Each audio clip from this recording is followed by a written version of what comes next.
Hey everybody, Pastor Steve here. How is it going? We are so many weeks now into this pandemic and quarantine, isolation, lockdown. I know it's been challenging for probably almost everybody now.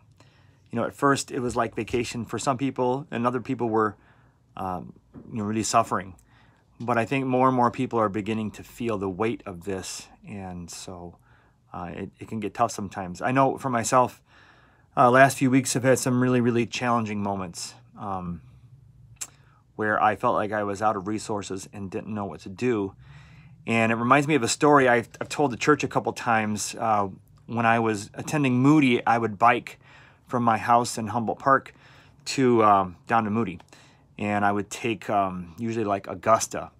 And in the springtime, the spring quarter, it seemed to me like every time I would go down, the wind was in my face when I was going east in the morning, and then it was in my face going west in the afternoon or the evening.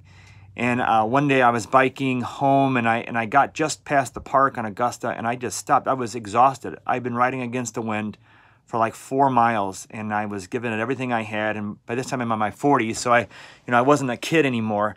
And I just stopped at the intersection there, and I remember begging God, Lord, can you please let the wind stop? And I didn't hear any audible voices, but I felt like the Lord was saying to me, no, but I'll give you the strength. And he did, and it brought to mind a couple passages that I want to share with you that I hope are encouraging. But the bottom line is that being in a position of weakness puts us in a position to experience God's power. Puts us in a position to receive power. When our cup is empty is when God can fill it. One of the first passages that it brought to mind is 2 Corinthians chapter 1, verse 9. But this happened that we might not rely on ourselves, but on God who raises the dead. So Paul is describing, his really tough situation where he despaired of life, and he says this happened that we might not rely on God. I mean, might not rely on ourselves, but on God who raises the dead. Supernatural power. At the end of human power is where we find supernatural power. And when I still have power, I often am not looking for supernatural power. A couple of other passages, Nehemiah 8:10, the joy of the Lord is your strength. 2 Samuel 22:33, it is God who arms me with strength. Isaiah 40:31, but those who hope in the Lord will renew their strength. Psalm 73:26 is a great passage. My flesh and my heart may fail, but God is the strength of my heart and my portion forever. Philippians 4:13, I can do all things through Christ who gives me strength. And of course, Paul's famous passage in 2 Corinthians 12:7-10.